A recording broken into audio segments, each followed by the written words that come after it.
Evening, everyone. It's a pleasure to welcome you here tonight virtually for the History of Medicine convening at NYAM. This is part 2 because we have so many rich topics and terrific presenters that we needed to break this into 2 sessions. So thank you all for taking the time to come today. As the saying goes, the past can be prologue, and we learn tremendously from looking at historical documents, which we are replete here at the NYAM Library. We're very, very proud of our incredible medical historical library. The topics covered tonight are a range, a fascinating range, and also what's fascinating is the current relevance to so many of the topics that are going to be discussed. So again, welcome. Great to have you all here, and enjoy this evening. Thank you, Anne. Good evening. I'm Dr. Paul Thierman. I'm director of the Academy Library and its Center for the History of Medicine and Public Health. As a historical medical library for years now, the NYAM Library has supported the work of the section on the history of medicine and public health, providing materials and services to help foster good historical work. I'm very much looking forward to this evening's program, and I'm glad you decided to join us. Before we start, I'd like to give a short introduction to the Academy and to the library. The New York Academy of Medicine was founded in 1847, and we're now 177 years young. Today, NYAM is a leading voice for innovation in public health, tackling the barriers that prevent everyone from living a healthy life. The Academy Library dates from the very beginning of NYAM. We have since grown into one of the most significant collections in the history of medicine and public health in the country, with books, including an extensive collection of rare books, journals, pamphlets, illustrations, manuscripts, and archives from around the world and across the centuries. We're quite proud that the web publication Secret NYC named us one of the 10 most beautiful and best libraries in New York City. And we invite you to connect with us both digitally and in person. To visit and in person, you can join one of our drop-in tours on the first Monday of the month at noon. The next one comes up in about 2 weeks on April 1st. I'd like to let you know 2 further things. You may turn on closed captioning for this event, and you can post questions for our speakers in the Zoom chat feature, which they'll address after each presentation. I very much look forward to hearing what everyone has to say. Finally, please be on the lookout for a note announcing the video of tonight's event. I hope you will join us for future NYAM offerings as we seek to understand and address the challenges that prevent everyone from living a healthy life. For the library's next event, we're screening a film on April 18th in connection with Earth Day. Thank you, and I now pass the virtual podium to Robert Rubin, Chair of NYAM's Fellows Section of the History of Medicine and Public Health. Thanks. Thank you very much, Paul. Oops.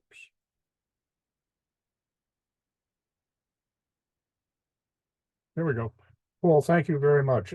I'm Bob Rubin. I'm chairperson of the section of History of Medicine and Public Health, and it gives me the greatest pleasure to introduce our second night of the 15th annual History of Medicine night period. It's been a decade and a half since we started this program, and each year we seem to get more and better submissions. So it has been a real pleasure and a real addition to the life of the history of medicine of the greater New York community. We have 5 wonderful presentations this evening, and the first is by Dr. Irene Autieri from Adelphi University, and it's entitled "An Historical Analysis: How World War II and the U.S. Cadet Nurse Corps Influenced Nursing Education." Take it away, Irene. Thank you very much. Let me share my screen. Okay. Very good. Good afternoon. My name is Irene Autieri, and I will present a historical analysis how World War II and the U.S. Cadet Nursing Corps influenced nursing education. My learning objectives are to demonstrate knowledge of historical nursing events and their significance, excuse me, to critique the historical school of thought that have shaped scholarly understanding of nursing education, and to understand historical institutional landscape of nursing education. The prologue of the 2015 book, The History of Adelphi University by Jennifer Fleischer state, in many ways, the history of a school is the collective biography of those involved with it. After I read it, I felt, as such, to a large degree, the history of a profession is the collective biography of those involved in it. The purpose of this examination is to deepen the understanding of the impact of World War II and the formation of the federally funded U.S. Cadet Nursing Corps on current nursing education. So why is nursing history important? The study of nursing history, as the American Association of History of Nursing states, that nursing history provides a sense of professional identity. Understanding that others who have led crusades for improved healthcare to underserved populations in Appalachia or inner cities, or how each nurse leaders established nursing registration is critical to one's professional development. Knowledge of nursing history broadens the healthcare professional scope of practice. For the best part of modern history, the hospital and the community were the main venues of nursing education. On-the-job training and apprenticeship by hospitals and physicians in diploma programs was the historical lining of nursing education.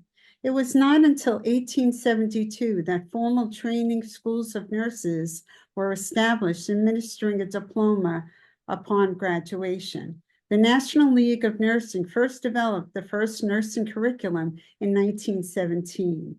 Let's take a peek of the emergence of nursing, looking at the history of military nursing in the U.S., the Revolutionary War. The Continental Army first requested nurses to care for the wounded and sick soldiers in 1776, and the creation of military nursing occurred in time through a series of cultural, social, economic, and political events over 200 years.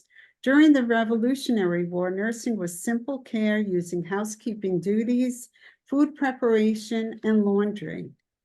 During the Civil War, nursing was still in its infancy. Women served as nurses within their own families. The women of the South began to organize volunteer groups, Ladies of Soldiers Relief Society, and the Association for the Relief of Maine Soldiers. There were deplorable conditions. Infectious diseases ran rampant. With the help of Dr. Semmelweis's germ theory of puerperal sepsis prevention in 1847 with hand hygiene, and Florence Nightingale's concept of cleanliness in 1816 during the Crimean War, together they were pioneers in sanitary care. Louisa May Alcott and Walt Whitman were nurses during the Civil War and wrote extensively of the deplorable conditions of the hospitals and the acts of changing wounds of soldiers. The Spanish-American War were the first to use trained nurses to bear witness to the challenges of malaria and diarrheal diseases. And World War I, the American Red Cross was founded by Clara Barton, whose humanitarian spirit helped change the world. Over 22,000 professionally hospital-trained female nurses were recruited by the Red Cross to serve in the U.S. Army between 1917 and 1919. It was at this time nurses were considered as being of the military rather than in the military. The outbreak of World War II drastically increased the demand for nurses. World War II was the largest and the most violent armed conflict in the history of mankind. World War II was waged on land, on the sea, and in the air over diverse theaters of operation for approximately 6 years. With millions of young men deployed overseas and wounded soldiers returning home, hospitals became overwhelmed. The existing number of nurses, primarily trained in hospital-based programs, was simply insufficient to meet the wartime needs. There was already a shortage of nurses due to lingering effect of the Great Depression. The critical shortage of nurses not only threatened the war efforts, but also jeopardized the quality of patient care for both soldiers and civilians. Early in the 1940s, the establishment of the Nursing Council of the National Defense's name was changed after the strike of Pearl Harbor to the National Nursing Council of War Service, which included all members of nursing organizations, including hospitals. Their responsibilities were that nurses were needed to be represented in strength of numbers. Upon the start of World War II, nurses were preparing for war here and abroad. At that time, there was a shortage of nurses due to the lingering effect of the Great Depression. In order to alleviate the nursing shortage in 1943 of March, Congresswoman Frances Bolton introduced a bill in Congress known as the Bolton Act to establish a specialty federally funded program called the U.S. Cadet Nurse to facilitate the training of nurses, which was signed into law by President Franklin Delano Roosevelt. This federally funded program replaced nurses who had already entered into active duty. The U.S. Cadet Nurse Corps prevented the collapse of nursing care throughout the United States as service members returned from war. This accelerated cadet 30-month nursing program reduced the hospital-based education by 6 months in hopes to graduate more nurses during this time of need. This program brought nursing education into the level of higher education. Most importantly, the U.S. Cadet Nurse Corps was non-discriminatory in recruitment. The Army Nurse Corps accepted only a small number of Black nurses during World War II. The Army authorities argued that patient assignments available to Black nurses were limited because they were only allowed to care for Black troops in Black wards or hospitals. Under public pressure, the Army soon dropped their quota system. The U.S. Cadet Nurse Corps was a non-discriminatory entity that welcomed diversity. Subsequently, over 2,000 Black student nurses enrolled in the cadet program, and nursing programs for Blacks benefited from the increased federal funding. Many participants saw it as a chance to serve their country while earning valuable career training. This was a true transformation of nursing education. Home television sets were first introduced at the 1939 World's Fair, and by early 1940s, televisions were becoming a staple in American homes. And this is where that recruitment for the U.S. cadet nurses occurred, on televisions, in your living room, also on the radio, and recruitment posters were posted everywhere. It was Dr. Mildred Montag who was one of the great influences of nursing education at that time. While being employed at the U.S. Public Health Service in Washington, D.C., she was sent to New York to survey nursing programs on Long Island. Together with the influence of president of Adelphi College, which was all-female college at that time, Paul Dorsenetti, she became the first director of the School of Nursing. She served as director of the first 25 nursing students admitted under the Nurse Training Act of 1943. This was a profound time in nursing education, for instruction was moved from the hospital setting to now a level of higher education. It was her doctoral dissertation at Teachers College that explored the creation of technical training to help the professional nurse through the associate degree programs, which had a profound effect on the way nurses are trained in the U.S. From her added knowledge from her dissertation, together with the support of her dissertation mentor and Teachers College doctoral advisor, R. Louise McManus, and a $100,000 fund from Mary Rockefeller, wife of Governor Rockefeller, she developed the cooperative research project, which fueled the growth of the associate degree as the common route for entrance in the profession of nursing. The results of the study showed that associate degree nurses performed as well or better than the traditional diploma-trained nurses. The growth of the model exceeded expectations, and the provision of more nurses in a shorter time frame and at the collegial level as well was achieved. The success of this model has has remained the most decisive issue in the nursing education, as more than 30% of nurses are educated at this level, and there are repeated calls to require the baccalaureate degree as the minimum requirement for entrance into practice. From a dissertation vision to reality remains astonishing. The ability of community college programs educating nurses in a higher educational setting to graduate large numbers of nurses offered potential respite from repeated nurse shortages.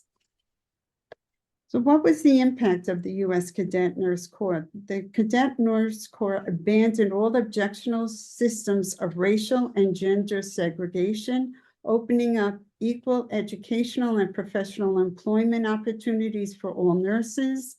It established a future path of curriculum development of nursing science and a more focus on higher education training in practice and research.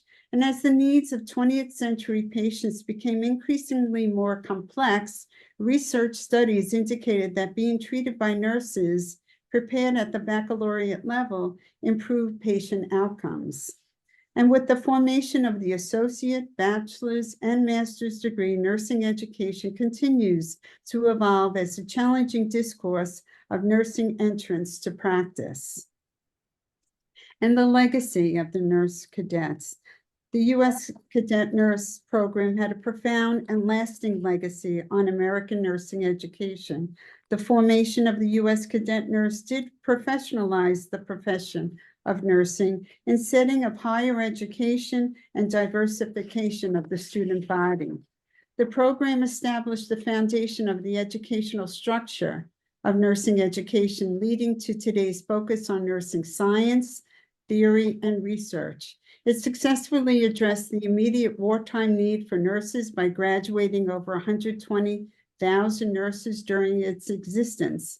The program's legacy continues to inspire nursing initiatives today, promoting educational advancement and workforce development in all fields of nursing. Here is our 1947 graduates from then Adelphi College. Mary Dewar on the left became my nursing instructor, and she's alive today at 100 years of age. And second to the left is Claire Schulman, became Queensborough president, who passed away a few years ago. And the rest are young ladies who became community health members in their community. And thank you. Here's my references. And I will stop sharing my screen.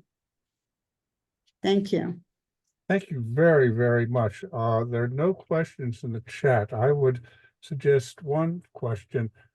Please, we see within the hospital practice, nurses taking many, many other roles than just attending the patient, administrative roles. Would you want to address the administrative training your 21st century nurses are getting and doing? Well, of course, thank you very much, Dr. Rubin.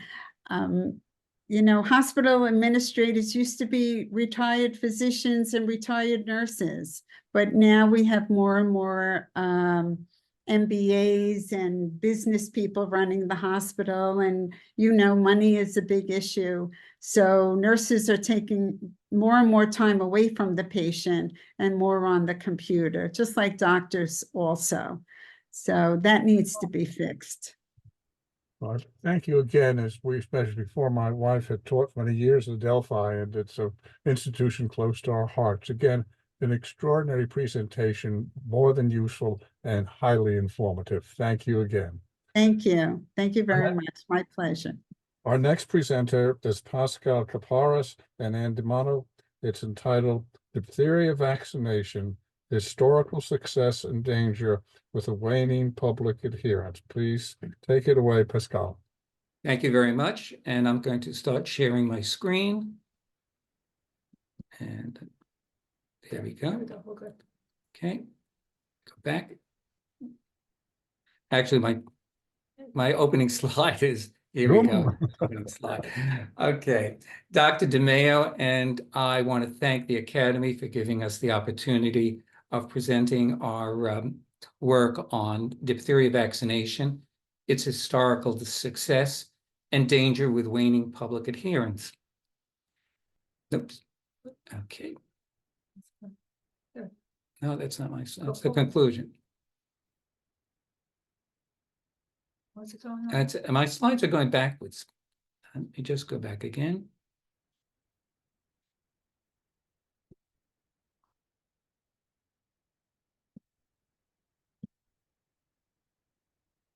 Sorry about this.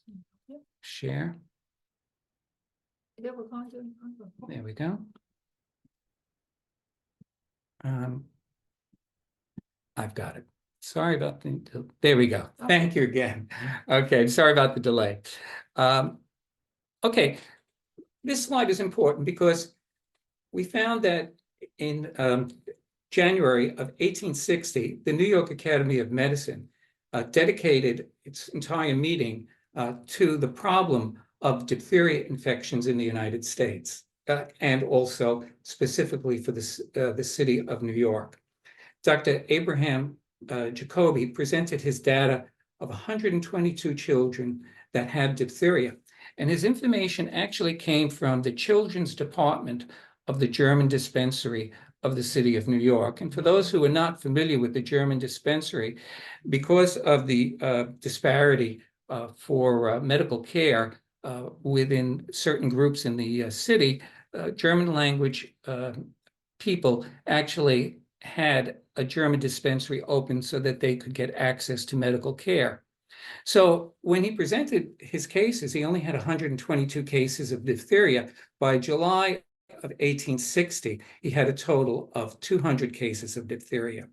And it's interesting to note two things, that actually Dr. Abraham Jacoby was the president of the New York Academy of Medicine from 1885 to 1888. Not many people know that Dr. Jacoby and his wife, who was a physician, both contracted diphtheria, and their two children contracted diphtheria, and his oldest son died of the disease.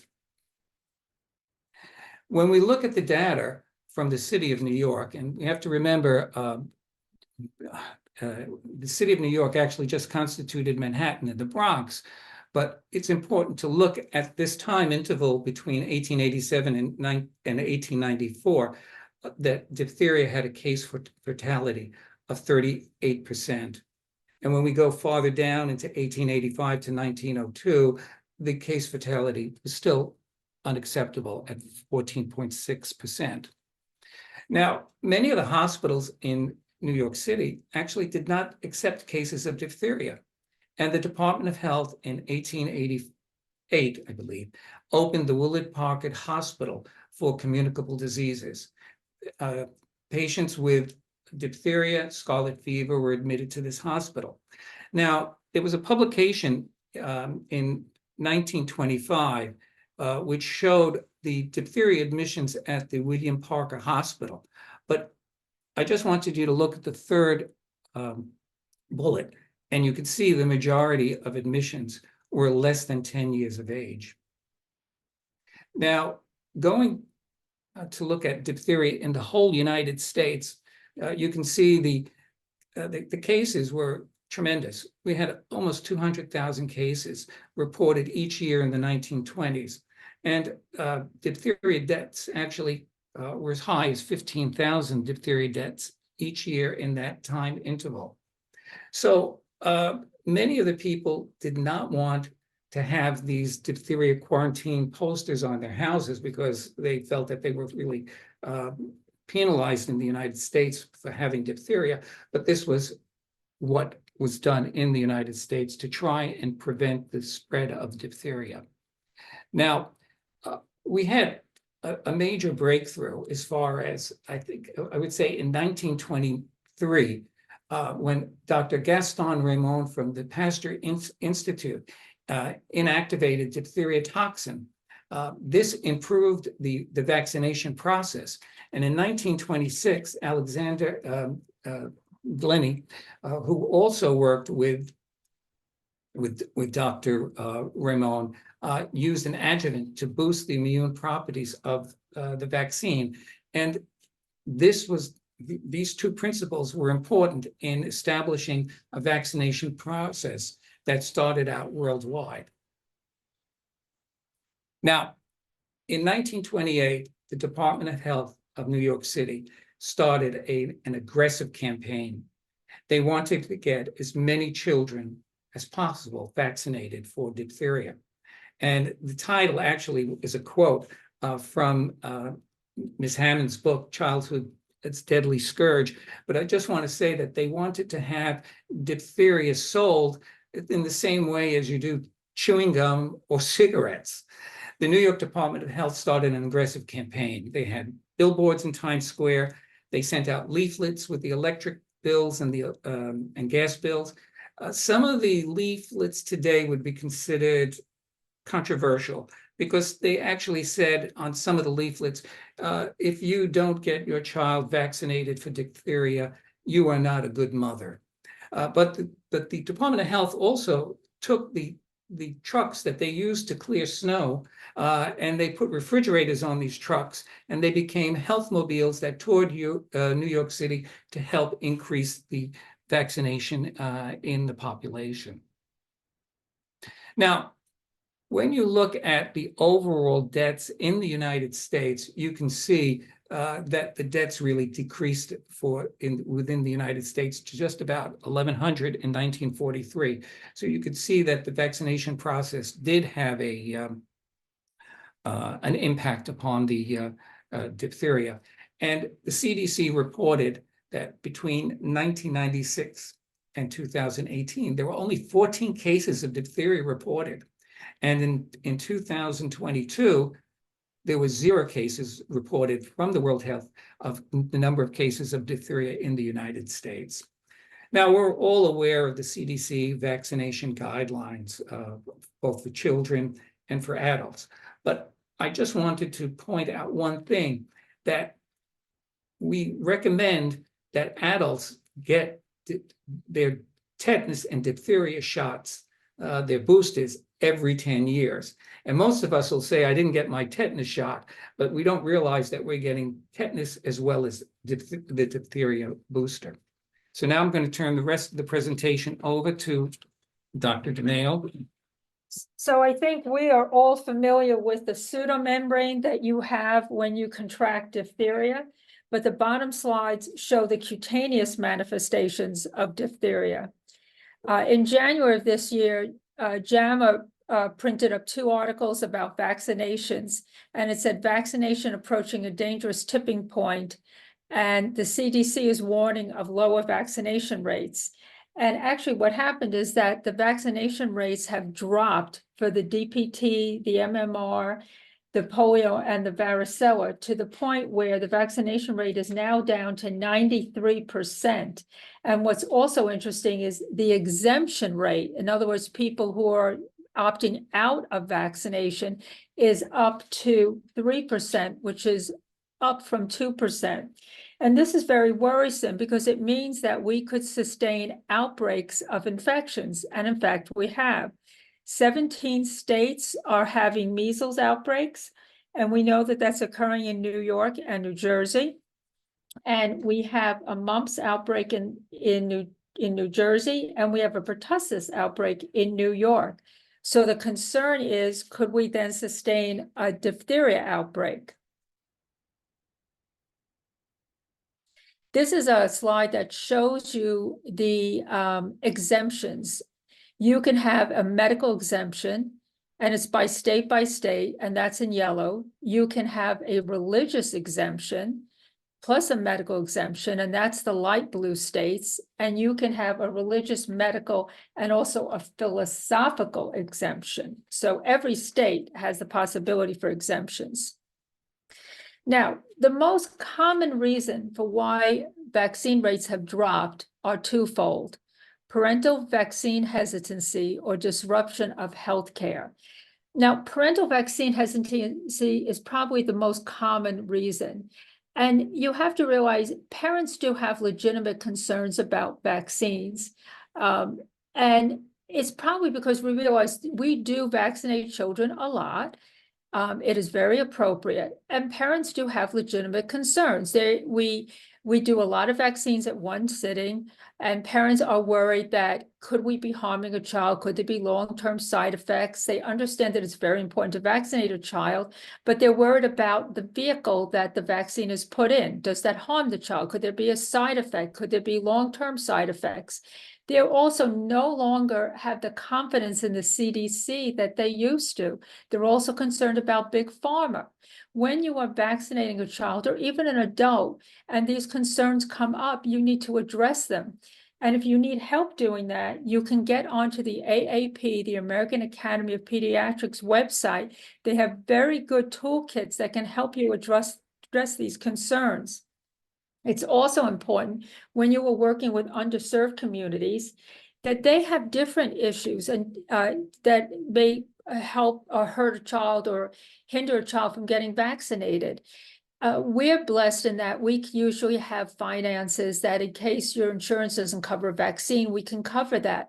That may not be true in underserved communities. Also, many of the parents are working jobs, long hours or 2 jobs, and it may be hard for them to get to the visit to get the child vaccinated. The clinic may be closed. They may not be able to afford the cost of all the vaccines. They may have to take a subway or a bus, and the clinic may not be available to them. So when you may find out that the child has missed a vaccine and there may be a legitimate reason, so you may have to work with these communities to help the parents. There may be a language barrier. So when you're working with these special situations, you need to help the parent. The other issue is disruption of healthcare services. Here, the UN has identified 70 million people, refugees, internally displaced persons, or asylum seekers who have difficulty getting vaccinated. These are individuals who are experiencing war, situations of war, people who are involved in political unrest, poverty, natural disasters, or social injustice. These are people who may be moving around in their country or even fleeing their country, and they are not getting the opportunity to get vaccinated, or their country doesn't have access to the vaccines we have. So they are at risk of getting these diseases. In fact, the WHO has identified in 2022 almost 10,000 cases of diphtheria. The EU identified 92 in migrants and the UK 72 in asylum seekers. If you notice, I'm using specifically the terms asylum seeker, refugee, and migrant. And it's very important to use this terminology because these are the actual terms that you should become acquainted with and use, and not these other terms. Now, Australia did a very good study looking at the immunization status of asylum seekers and refugees and found that children, 90 to 98% had incomplete immunization status, and 50 to 98% of the adults had incomplete immunization status. This is important because it puts them at risk for acquiring these infections. Now, in New York City, by the time asylum seekers make it to an arrival center, they will be provided with shelter and food and clothing, legal assistance. The kids will be tied into an education program. They will get health and mental health. But this will be the first time that they will be offered vaccines for MMR, varicella, COVID, and flu, but not for diphtheria, tetanus, pertussis, or polio, and that is an issue. And when the children get vaccinated, it will be when they attend school. And you have, if you go back to your pediatric training, you will realize it takes 90 days for children to be fully immunized, which means all these individuals are still at risk of contracting these illnesses. And again, Dr. De Capreras told you again about you as adults, we need to have our DTs kept up to date. Because if you look at this slide, it shows you that our coverage starts to drop, our immunity starts to drop after 18 years of age. So take-home messages, work with parents who are vaccine hesitant.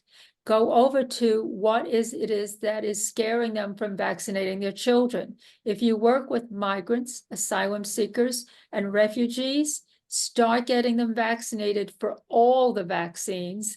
If you work in communities where there's healthcare disparities, identify why they might be missing vaccines and help them get all their vaccines. We need to train our residents, our medical students, our nurses, our nurse practitioners, our PAs on checking on the vaccine status of all our patients, not just children's, but our adults as well. Make sure they're getting their immunizations, their boosters every 10 years, including pertussis. And we need to work with the media. We need to get stories out about this crisis, about vaccinations, and we need to remind them on success stories on how we eradicated smallpox and polio. Thank you very much. Thank you very, very much, Anne and Pascal. We've just run over time, and we have one very interesting question in the chat, and let me read that to you. Okay. Was the very successful diphtheria vaccination program during the 1920s voluntary, or, oops, what was the rest of it? Turned off my chat. Was it a successful diphtheria? Was it voluntary or mandatory? Do you know? It was voluntary, but there was a lot of pressure to get vaccinated, especially when I told you that they said if a mother didn't get her child vaccinated, she could be considered a bad mother or an unfit mother. There was lots of that going on, like well babies and good babies. But it was mandatory once they went to school. There were several questions I wanted to ask, but I'll leave those for you to think about. What was the effect of the Dwyer intubation, and what happened to the hospital? And I think it's now apartment house, but we must go on to the next session. Okay, our third presentation is by Ronaldo Del Mestro, entitled Freud and Leonardo, Confabulation and Creativity. Rolando, go ahead. Thank you very much. To the New York Academy of Medicine for allowing me to present my presentation. And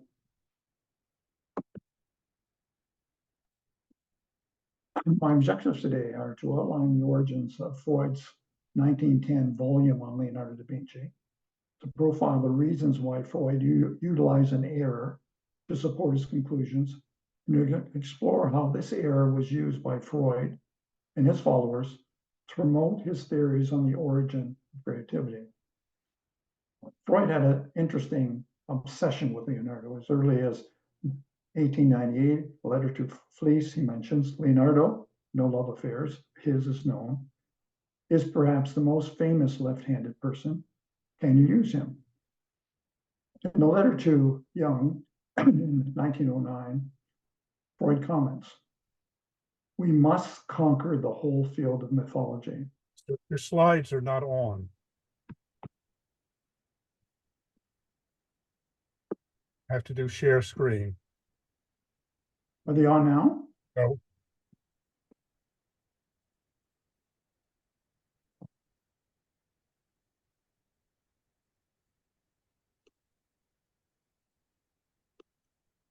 Are they on now? Yes, good. Thank you. Maybe I'll just go back here for a second if I can.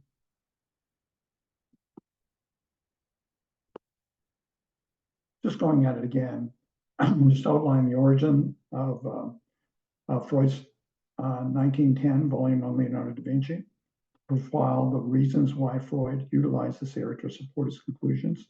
Also, turn up the volume of your microphone. We can barely hear you. Better? Much better. All right. So, the letter to Jung in 1909, Freud comments, "We must conquer the whole field of mythology. We must also take hold of biography. The riddle of Leonardo da Vinci's character has become suddenly clear to me. I have ordered an Italian work on him and am waiting eagerly for it. I'll reveal the secret to you. Do remember my remarks on the sexual theories of children, to the effect that children's first primitive researches in this sphere were bound to fail. And this first failure would have a paralyzing effect on him. Well, the great Leonardo was such a man. At an early age, he converted his sexuality into an urge for knowledge, and he was sexually inactive and homosexual. Not so long ago, I came across his image and likeness without his genius in a neurotic. This book, which is presently in Freud's library, was the book that Freud was awaiting. In this particular book, Freud generally marked various areas of interest. This is the area of interest he marked. What it says is, it seems, related to a Leonardo comment, it seems that I have always destined to be deeply concerned with the kite, Nibio. For I recall as one of my earliest memories that while in my cradle, a kite came down to me, opened my mouth with its tail, and struck me many times inside my lips. Nubio in Italian refers to a red kite, which is really a scavenger of small animals.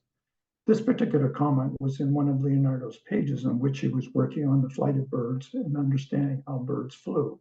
And it was a secondary edition at the very top of the page. This is a kite, as you can see here. Now, the next book that was very important in Freud's concepts related to Leonardo was Herzfeld's book, which is the most important German book that was published at that time. Herzfeld, in her volume, comments, and the exact same quotation. And in this particular volume, she identifies it as a Hupengerer, which really is loosely can be translated into a chicken vulture. In another volume that's present in Leonardo's work that was present in Freud's library was this particular volume. And in this volume, Freud made 30 markings and pages. And nearly every Leonardo psychological issue highlighted by Freud in his volume was also marked by Freud. Ascension. This was an essential volume to understand Freud's concept of sublimation, the redirection of sexual impulses away from the original object and toward higher pursuits. Interesting, in the Russian initial volume, Nubio was translated as Kushum, which is kite, but in the German translation, it was represented by another word, Gier, which is the word for vulture. Another volume in Freud's library. Again, the translation was for Gier. Therefore, if you look at the whole series of books and comments related to this in Freud's library, in Leonardo's original comment, it was a Nubio. In Smirga's volume, Nubio, Herzl, chicken hawk or chicken vulture. In Dmitry Verentskykov's kite in original Russian, translated to Gier, vulture, Solome's Gier, and another volume that Freud had in his library translated as chicken hawk. So there was multiple different sort of issues here.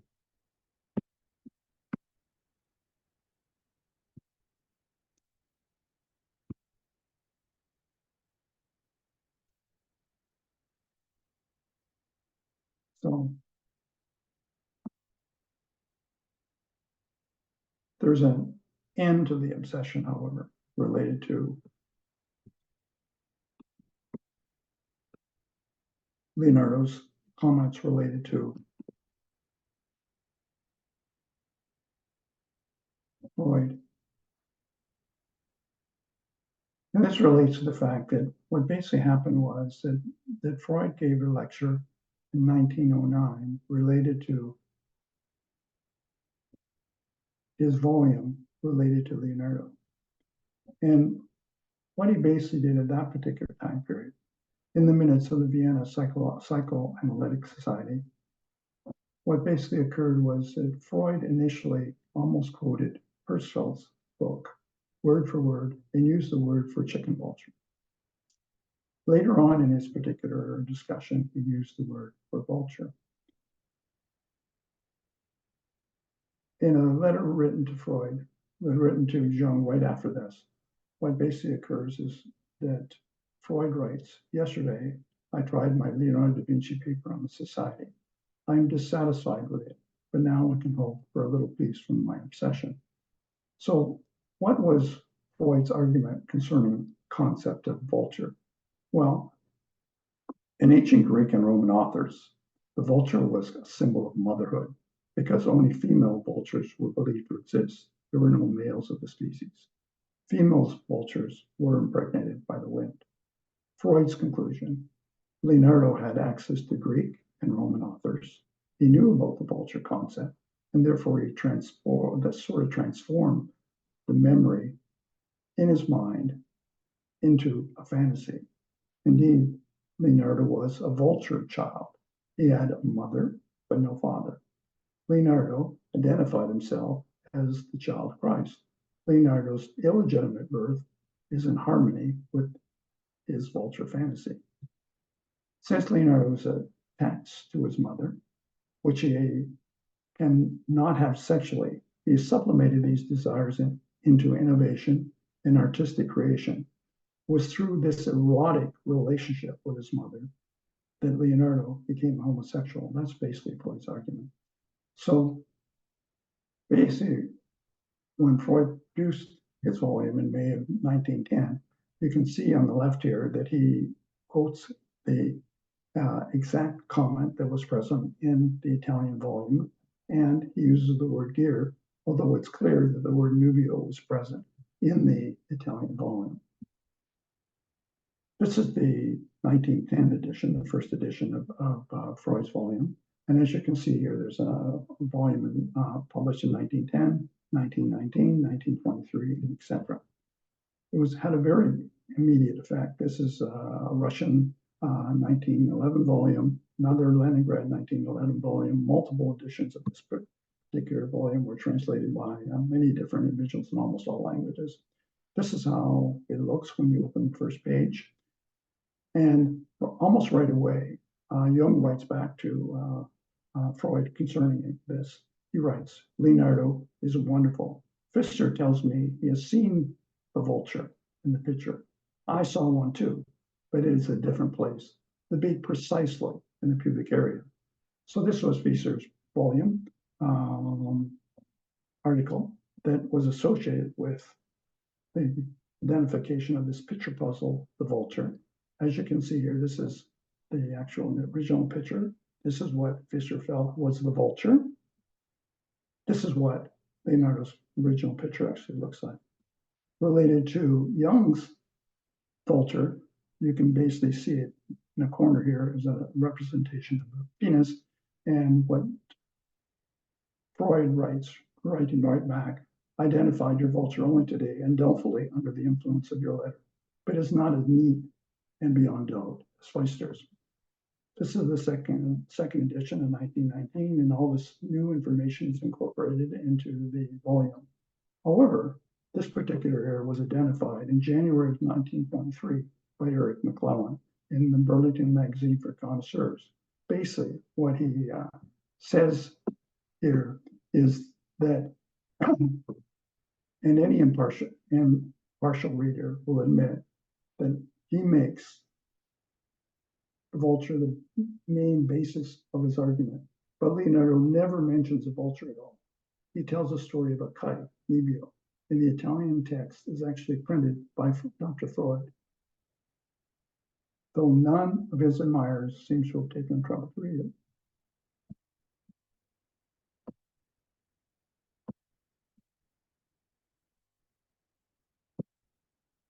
I'm sorry, my slides for some reason just now.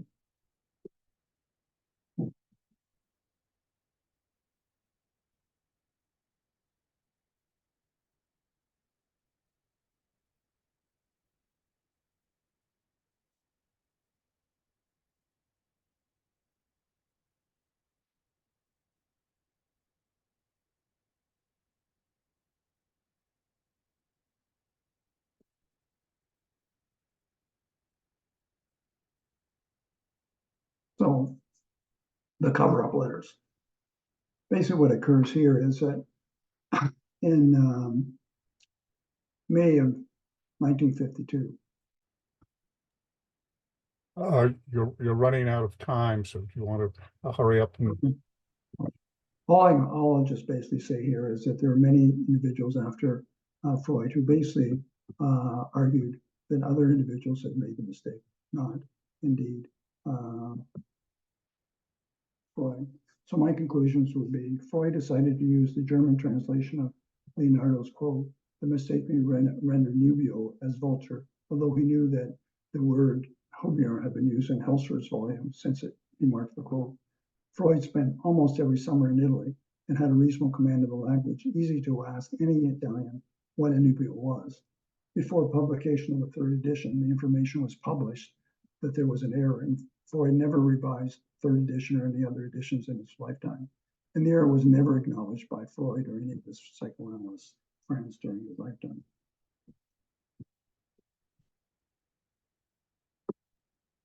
So, just very quickly here, just the questions to ask.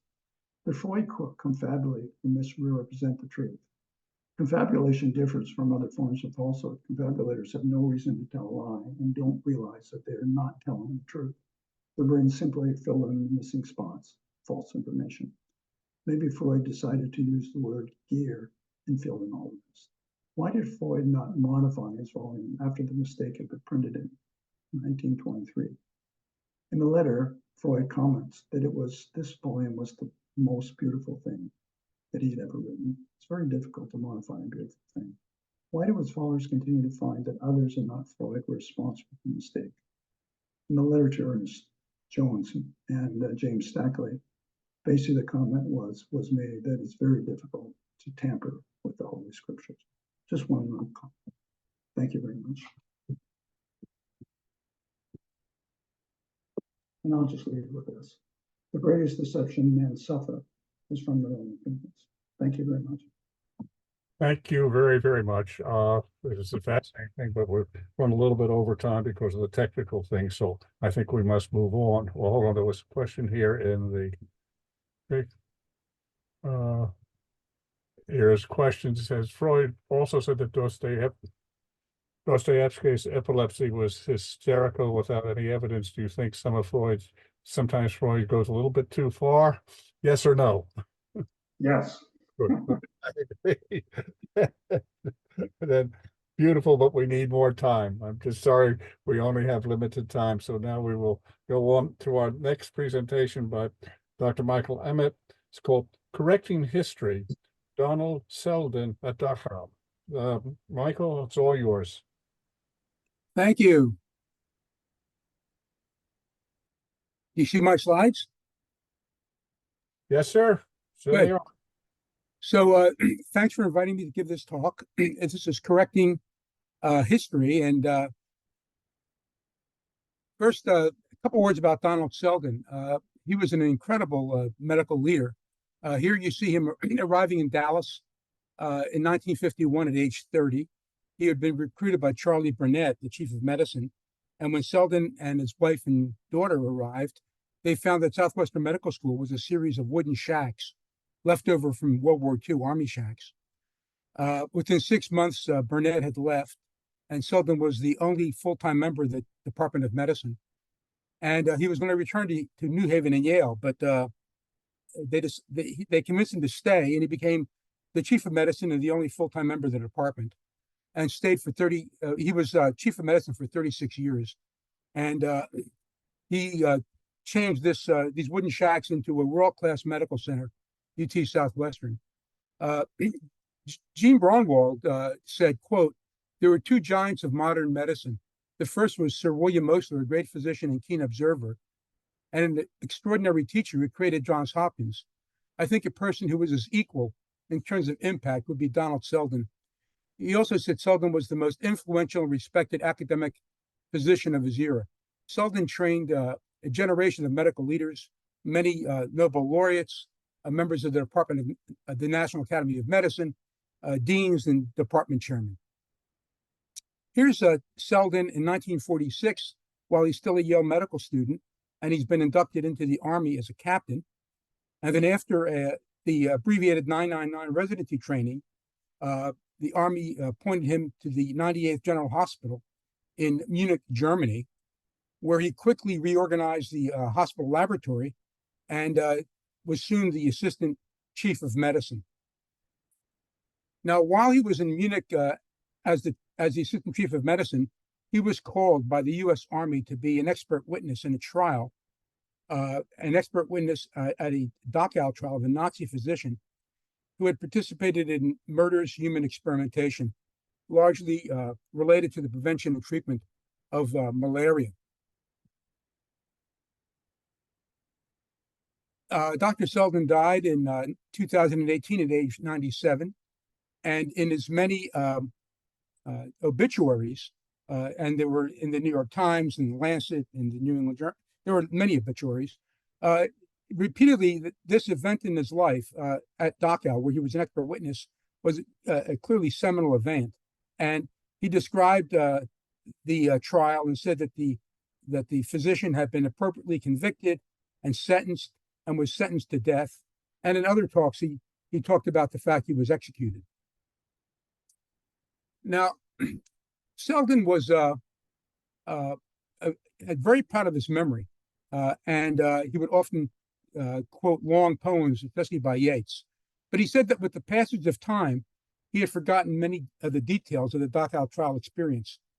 And about a year before he died, Selden asked me to try to locate the actual trial transcripts and identify the Nazi physician against whom he testified. He told me that the physician was a handsome man, about 40 years old, who spoke English very well, had participated in his own defense, argued with great lucidity, was very well educated, had trained and worked at the Robert Koch Institute, had received multiple grants from the Rockefeller Foundation, was an internationally renowned investigator of malaria and other tropical diseases, that he was convicted of murderous experiments related to the malaria treatment and prevention efforts, and was executed. Following World War II, the first, or the most famous trial was certainly the International Military Tribunal, at which the four major Allied powers, the United States, France, the UK, and the USSR, tried the 23 or the 24 leading surviving Nazi leaders. It was called Hermann Goering et al. And of those 24, 15 were convicted and 12 were sentenced to death. That was the most famous trial, but there were certainly many, many other trials, hundreds of other trials. And in the same Nuremberg courtroom, following that International Military Tribunal, the United States Army alone conducted 12 trials. And the first of those 12 trials was a very famous trial called the Medical Doctors Trial, Karl Brandt et al., U.S. versus Karl Brandt et al. And here's a photograph of the defendants. Karl Brandt is here. Karl Brandt was one of the leading Nazi physicians. He was actually one of Hitler's private physicians. And these are the other 22 physicians and medical executives who were tried at the doctor's trial.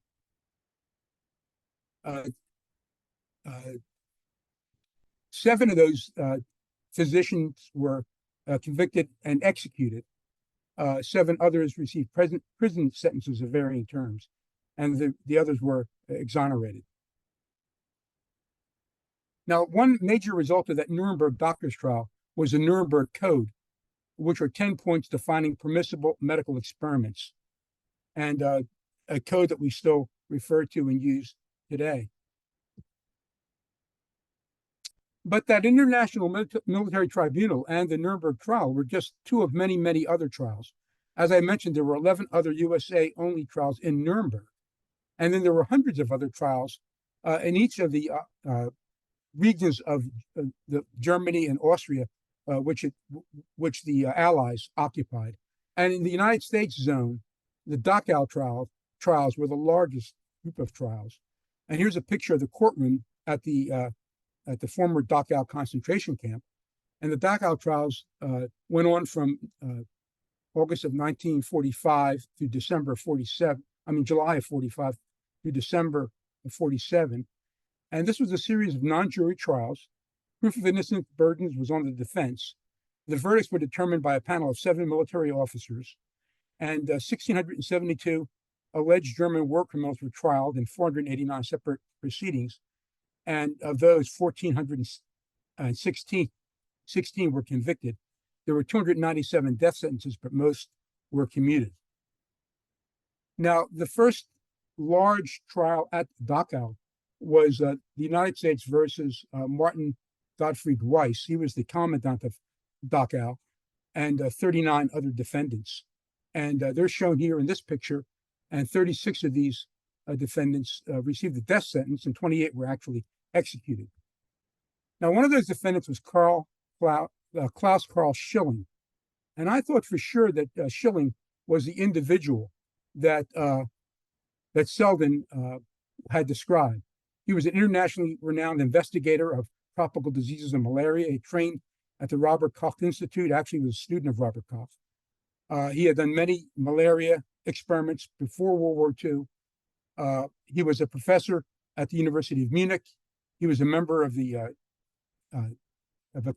International Commission on Malaria, and he received several grants from the Rockefeller Foundation. Schilling was convicted and sentenced to death. There was a large outcry, an international outcry, to try to reverse that sentence. He had never joined the Nazi Party. He was not a member of the Nazi military.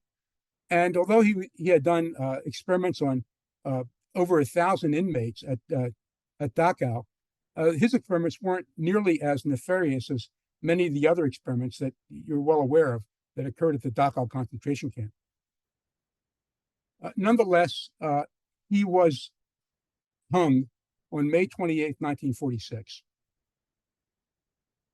Now, there's a couple of problems with my saying Schilling was the man that Selden was describing. First of all, he was 74 years old. He was the oldest person tried at Dachau, and Selden thought that the physician was only about 40.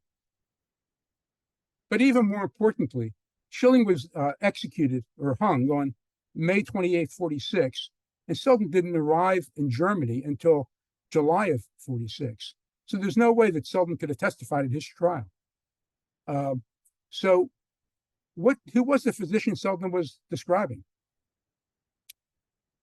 I worked hard to try to find that out, and I eventually was able to obtain the actual trial deposition. The reason I had so much trouble obtaining it from the National Archives was that they had misspelled Selden's name. And he was referred here as Donald Silden, S-I-L-D-E-N, instead of S-E-L-D-I-N. But when I did find it, what I discovered was he had testified at a trial of a physician named Brockdel. And here's Dr. Brockdel actually at his trial. And as you can see, he looks like to be about 40. And actually, he is 39 years old. Now, Rudolf Alibert Brockdel was a captain in the SS. He had performed between 80 and 180 liver biopsies without consent on the prisoners at Dachau. He had not used aseptic technique or anesthesia. Some normal individuals were biopsied to be controls. They had resulted in fatal hemorrhage in some of these patients. He was also responsible for the selection of sick camp prisoners for gassing, and he had participated in some of the human freezing experiments that were going on at Dachau. Despite that, Dr. Brockdel, much to my surprise, was acquitted. And he returned to Gießen, Germany, practiced general medicine, and died a natural death at age 79. So Selden got it really wrong. Why did he get it wrong, and why was Brockdel acquitted? A couple of words about that. I return here to the doctor's trial. The doctor's trial started after Schilling had been executed. And during that doctor's trial, the German defense team became aware of the fact that the United States had carried out malaria experiments on prisoners in a number of prisons in the United States, especially Stateville Prison outside of Chicago. And this is an article in Life magazine that the German defense team obtained, and they claimed that the experiments carried out by the U.S. Army were no different than those that the German physicians, including Schilling, had carried out at Dachau. Now, during that doctor's trial, there were two major witnesses for the U.S. Army for the prosecution side, and that's Werner Lebrand and Andrew Ivy. And Lebrand, much to the Army's unhappiness, said that any experiment on prisoners is unethical because prisoners are in a forced situation and can't be considered volunteers. Now, Andrew Ivy had an opposing opinion, and he said the experiments were perfectly appropriate, and he claimed that there were written principles for human research in the United States, but that was actually not true. That was a lie. He actually perjured himself, and later on admitted that there really weren't any written principles for human research, and the principles that he submitted at the trial had actually been written after the trial begun. Now, of the various prisoners who were volunteered for the malaria experiments in the United States, the most famous one was Nathan Leopold, who was an inmate at Statesville Prison. And I'm sure most of you remember that or recognize that name from Leopold and Loeb, the two college students in Chicago who had murdered a 14-year-old relative just for the thrill and satisfaction of pulling off what they would consider the perfect crime. And this was called the crime of the century. And after they were convicted, at their sentencing hearing, their attorney, Clarence Darrow, gave a very famous 12-hour-long speech. And he was actually successful in having them avoid the death penalty. And they were each sentenced to life plus 99 years. And the reason that sentence was created in that way was to prevent them from ever being paroled. But because Leopold had volunteered for the malaria experiments, the governor of Illinois, Adlai Stevenson, actually commuted a sentence to make him eligible for parole. And Leopold was actually paroled on March 13th, 1958. So there isn't any doubt that the prisoners did get benefits like early parole, like better housing, better food, by participating in these experiments. And this became very embarrassing to the United States medical enterprise. And they put a lot of pressure on the individuals doing the trials in Germany to not convict German physicians related to malaria experiments because they were so similar to the ones that had been done by the U.S. Army and were continuing to be done by the U.S. Army. So it's my thought that Dr. Selden, whose mantra was also the relentless pursuit of the truth, would have been fascinated by my discovery that although he thought the physician he had testified against was convicted and executed, that he was actually acquitted. And the reason for that acquittal was because of the malaria experiments being carried out in the United States. And I have very little doubt that if Brockdale and Schilling, if their trial dates had been reversed, Brockdale would have been executed and Schilling would have been acquitted. So that's my talk, and I hope you learned something and enjoyed that. Thank you. Thank you very, very much. There are no questions in the chat, and we're running out of time. However, I must say this was a very disturbing set of facts, and disturbing is probably an understatement. It was what has happened, who did what to this. History of medicine is a very useful thing for us. Our last presentation, I think quite significantly, is by a medical student. This is Manish Kumar, who's going to talk about racism in American psychiatry. Manish, take it away. Hi, everyone. My name is Manish. I'm a med student at Weill Cornell. I'm going to share my screen. Just give me 1 second.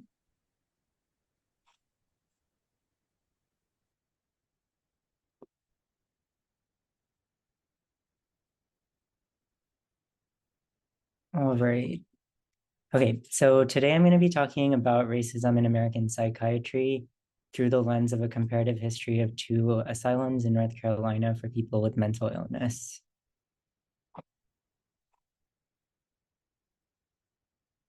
So I want to start my presentation with a quote from Saidiya Hartman, who's a renowned scholar in African American literature and history. In a note on method, the preface to one of her books, she writes, "The effort to brush history against the grain requires excavations at the margins of monumental history for the ruins of the dismembered past to be retrieved."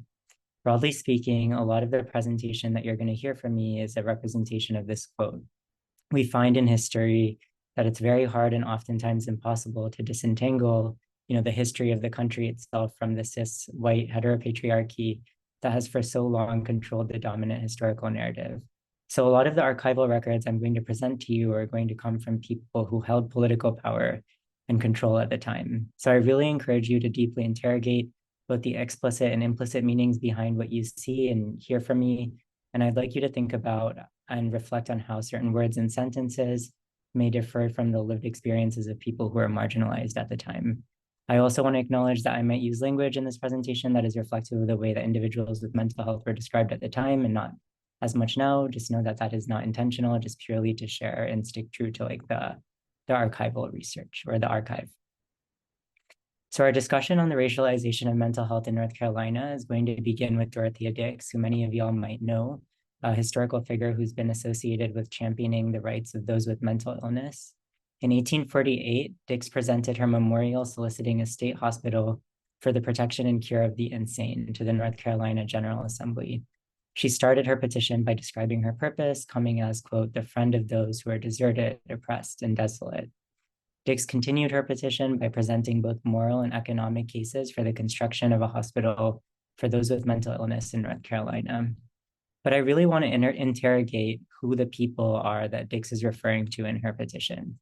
In 1848, slavery was still a vigorous institution in the American South, yet not once does Dix compare the institution of slavery with the subjugation of people with mental illness, nor does she ever advocate for the enslaved population at large.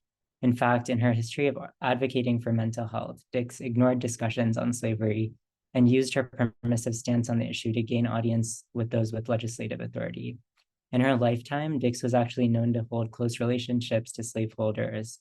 It's clear here then that Dix primarily is, or I make the argument that Dix is referring primarily to the white mentally ill population and not to people of color. Dix's nonchalance to slavery sounds harmless, but it only lent more political power to slaveholders who sought to portray slavery in a positive light. In the 1840 census, demographers for the first time tabulated counts for those who were considered, quote, insane and idiotic. The census concluded that 1 in every 145 African Americans from free states were insane and idiotic, compared to 1 in every 1,500 African Americans from slave states. Southern politicians like John C. Calhoun used these numbers to justify slavery, stating, quote, "the African is incapable of self-care and sinks into lunacy under the burden of freedom. It is a mercy to him to give this guardianship and protection from mental death." I'm going to revisit that belief later in our presentation. Meanwhile, James McCune Smith, America's first licensed Black physicians, rejected these claims, stating that such numbers were due to, first, the prioritization for whites in mental health institutions at the time, and 2, plantation owners' reluctance to describe their slaves as insane and idiotic. He stated, quote, "freedom has strengthened our minds by throwing us upon our own resources." Unfortunately, he was not taken seriously. So due to Dix's petition, the North Carolina Legislative Assembly bought land from the Spring Hill slave plantation and allocated funds for what was to become the Raleigh State Hospital, which you see pictured on the left here, for the white population of North Carolina. It opened in 1856, 5 years prior to the start of the Civil War. Notably, the institution was actually built using slave labor. During the war, Union General Sherman visited the institution and ordered it integrated, defying the intentions of the state. And there are actually records of the institution admitting its first Black patient named Isaac and at least 10 other African-American patients during the time. The hospital remained integrated until 1877, the end of the Reconstruction era. Following the removal of Union troops from the South, the Southern white gentry quickly reestablished political power in the state and reenacted segregationist policies. That same year, So in 1877, the North Carolina General Assembly recommended the construction of another separate asylum for people of color. In 1880, this institution, the Goldsboro State Asylum for the Colored Insane, pictured on the right here, opened its doors. So the very construction of the Goldsboro State Asylum is a testament to the desire for white supremacists in North Carolina to continue their subjugation and separation of people of color in the post-Reconstruction South and the subsequent Jim Crow era. I'm going to start my comparison of the Goldsboro and Raleigh State Hospitals. So an early visitor to the Goldsboro Asylum remarked on its poor construction quality, seen on the newspaper clippings on the left, describing, quote, "There were no fire escapes in the building and no precautions against fire, and that the result of a fire will be seen at a glance to be necessarily terrible." Compare such statements with the descriptions of the Raleigh State Hospital, which was described by the news as one of the greatest state institutions in the country. Records also point to major disparities between the per capita spending of the Raleigh State Hospital versus Goldsboro. It's recorded that between $195 to $260 per capita was spent for the Raleigh State Asylum between 1889 and 1899. Compare this with $147 in 1888 for the Goldsboro State Asylum, a number that likely further decreased as the asylum became more crowded. To further repress Goldsboro's patient population, the North Carolina General Assembly appointed racists and segregationists as superintendents of the institution. These superintendents enacted policies of forced labor on the patient population, holding to the conviction that we saw in John C. Calhoun earlier, that mental illness in the Black population was due to emancipation from slavery. The first superintendent of Goldsboro, keep in mind these are all doctors, J.D. Roberts, remarked, quote, "The patients have been utilized in labors more than ever before," in his 1887 report on Goldsboro. That forced labor was such a critical metric of success at Goldsboro alludes to the superintendents and the medical institutions' reduction of Black bodies to their capacity for production, which is no different than attitudes from before the Civil War. J.F. Miller, who succeeded J.D. Roberts as a superintendent of Goldsboro, also showed no reluctance to display his racism, as seen on the right here in these clippings. In a 1896 address, J.F. Miller talks about mortality from tuberculosis at Goldsboro and states up to 1884, the percentage of deaths in this hospital from TB were 14%. And in 1895, a year later, it was 27%. And he shares his thoughts on the reasons why, declaring, quote, "I here express the opinion that the mental inferiority of the Negro, as thus shown in the midst of the environments which have surrounded him since the war," so emancipation, freedom, "is a leading factor in the development of his insanity." I want to take a moment next to zoom out and discuss beliefs on insanity in the American South. So T.O. Powell, another superintendent of the Milledgeville Asylum in Georgia, summed up these beliefs in a presentation to the Southern Medico-Psychological Association in 1896. Keep in mind, this is a professional medical association.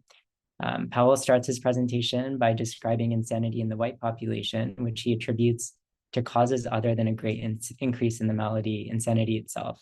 In fact, he thought heredity was actually one of the leading factors for insanity in whites. He then turns to discuss insanity in the Black population and extends the pre-Civil War beliefs that freedom is negatively affecting the health of Blacks in the South.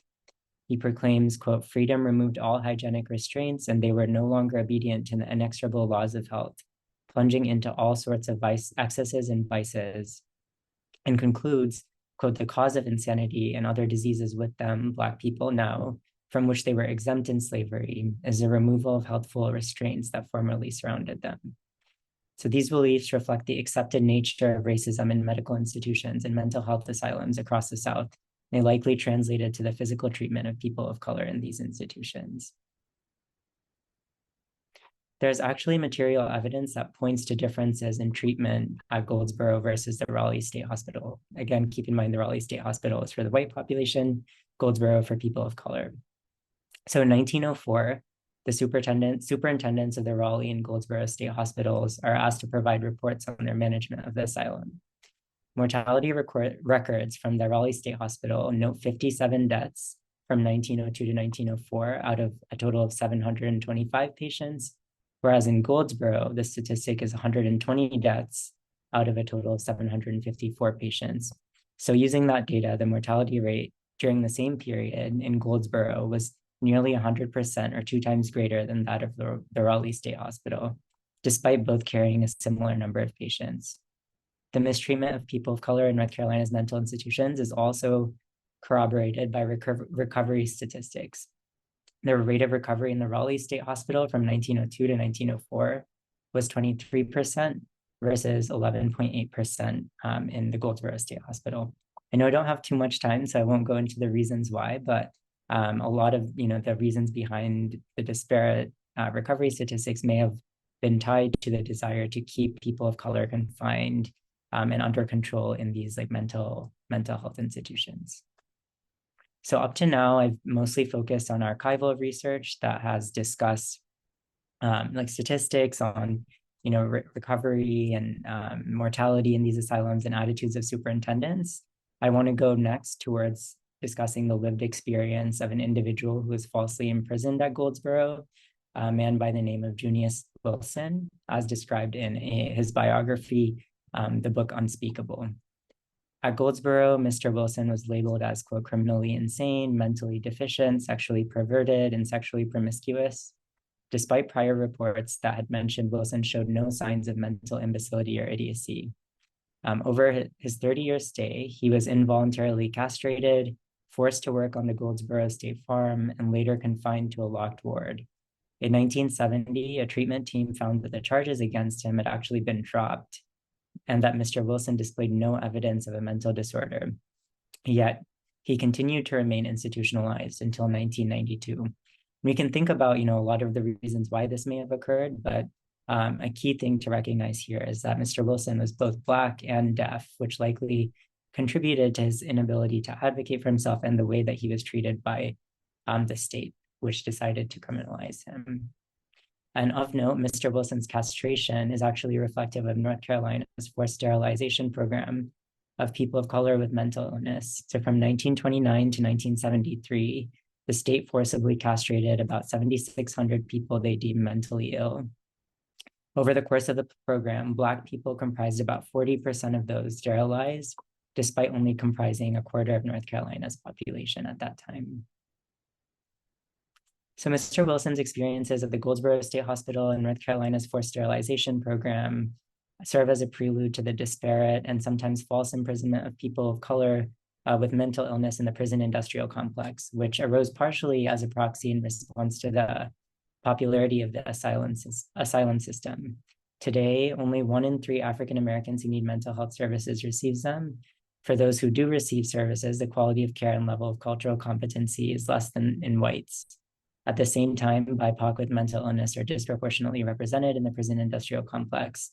Evidence actually shows that Black people with mental illness are 2.1 times more likely to be arrested than whites. Pretrial diversion programs are more likely to be offered to whites than people who are Black or Latino, and Black and Latino inmates, especially those with mental illness, are more likely to experience assault by correctional staff. In my belief, one of the underlying causes of many of these mental health disparities that you see today is the legacy of racism in both state policies and mental health institutions, which I covered through these slides. For the longest time, these institutions have perpetuated whiteness and prevented communities of color from accessing the same services as the majority or as white people. And without recognizing and acting on those racist legacies, these institutions are going to continue to exacerbate contemporary healthcare disparities for people of color and other marginalized communities. I want to conclude by discussing the status of the Goldsboro and Raleigh State Hospitals. The Raleigh State Hospital is actually renamed Dix. Following the civil rights movement, both hospitals began to integrate, though Goldsboro continued to care predominantly for people of color. Both hospitals declined in the mid-20th and early 21st century with the fall in popularity of asylum care. Dix was actually closed in 2012 with the transfer of its patients to a new behavioral health facility. The state has plans to transform the land around the hospital into a major park commemorating its history through the establishment of the Dix Park Conservancy. And you can see images on the left here. The top is a rendering of what they anticipate the park to look like. The bottom is how clean the grounds look now. The Goldsboro Hospital continued to deteriorate. was plagued with reports of patient abuse and mistreatment into the 21st century. It closed in 2016 with the transfer of patients to a new facility, and the old hospital was left kind of to rot and abandoned, and is occasionally used as like military training grounds. You can see the state of the Goldsboro Asylum on the right, and just like how little attention has been put into preserving it. So several years ago, I visited both of these institutions, and I was struck by the degree to which the state has deprioritized recognition of Goldsboro while pouring millions into the renovation of the Raleigh State Hospital, or Dix Hospital. And these disparate legacies are just a further reflection of the state's attitude towards people of color. And because of the long history of it as a place for people of color, the Goldsboro Hospital has fallen kind of into the shadow of the Raleigh State Hospital, its white counterpart. So I'm going to leave you with this question. If an institution is unwilling to recognize the history of racism in mental health care or respect those who are confined in such institutions, is it ever going to truly recognize the modern day mental health needs of communities of color? All right, thank you.